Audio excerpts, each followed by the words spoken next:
Okay, so we were going to go and search to see if we could find other examples that work. Okay? So Yeah. go ahead. Well, I was thinking 20. Alright. Well, you get 1 and 20, 2 and 10,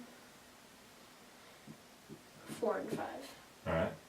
So what's the problem? Well, you have 3 rows. You have 3 rows, right? You take out the 20, and then this row multiplies to be 20, this row multiplies to be 20. So you get And then you're 400. Yeah, you get 400. So 20 has more than 2 rows. We already know that we want just 2 rows and not even one number more than 2 rows. So 20 doesn't help us, Well, unfortunately. But it's good to keep looking. I think that if you have 2 rows, if you have 2 rows of divisors, Uh-huh. and then just 2 rows of divisors, then you have just the 1 and then your number. Yep, you have 1 in And your then- number. This space only leaves space for 2 more primes. Two more numbers. 2 more numbers. Yeah. They don't necessarily have to be prime, but 2 more numbers. And that's the thing. We found if it was 2 primes, we were good to go. That's how 10 worked. That's how, what did we else look at? 15, 6. And we found that we needed exactly 4 divisors. I think I can see why. If you don't have a prime here and here, or if you have like a prime here but not a prime here, Okay. I can see why it doesn't work. How come?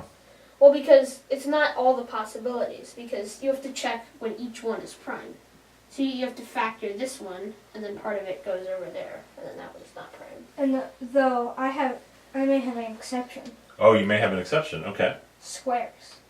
Squares. Squares have half rows. Yeah. Ah, okay. So n squared. Let's look at prime squared. Like, Well, what's 9? an easy 9?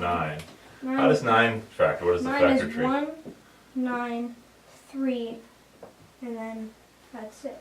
That's it. Okay. So this one doesn't quite work, but looking at a prime squared is an interesting idea. Very interesting idea. So it doesn't quite solve our problem because the product, when I remove that, the product's just 3.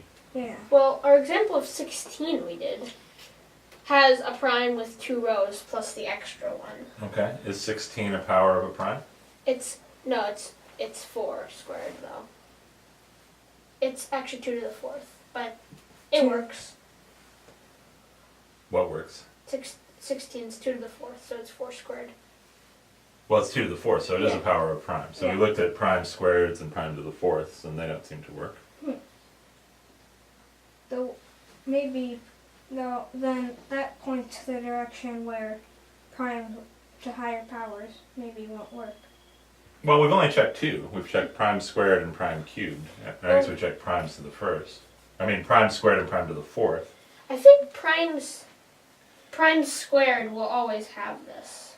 Why will prime squareds always have 3 divisors? Because you're counting if you make it a 4 divisors, 1, 9, 3, and 3, you're counting the 3 twice. Okay. How can you tell from the prime to the power that it has 3 divisors? Well, this is the prime, and then you take the square root. And also, just from that, you can tell it's prime to the 0, prime to the 1, and prime to the 2. Right, prime to the 0, prime to the 1, prime to the 2. But we want 4 divisors, not 3 divisors. So prime squared are out. Prime squareds are out. But what about prime cubed? What about prime cubed? Because you can use prime to the 0, prime to the 1, prime to the 2nd, and prime to the 3rd. Interesting. So primes cubed may work. Primes cubed may work. What's an example of a prime number cubed? Well, 8. 8. 8 is 2 cubed. What's our little factor tree for, 1, or factor boxes, or whatever this is called? 1, 1 and 8. 8, 2 and 4. And then we're around the corner. So it seems like primes cubed work. would work. Okay. Now you said before that if you didn't have two primes here, you didn't think it would work because this could still be factored. Well, except that the part, so if you make this a prime, the other part of it would go over to here. Yeah, see. But then it flips, so you have the same thing. It's interesting. You got to be careful about those arguments because sometimes math kind of tricks you in very sneaky ways, Yeah. right? You want to try another prime cubed real quick? Let's try 27. Okay. What happens with 27? 27 is 1, 27, a 3, and 9. And then that would be it. So it still works. Okay. So that's very interesting. So it looks like primes cubed work. Okay, so let's go to the part, oh, this was supposed to be part C. Let's go to part D and see if we can figure out why we now have them all. Okay? Alright.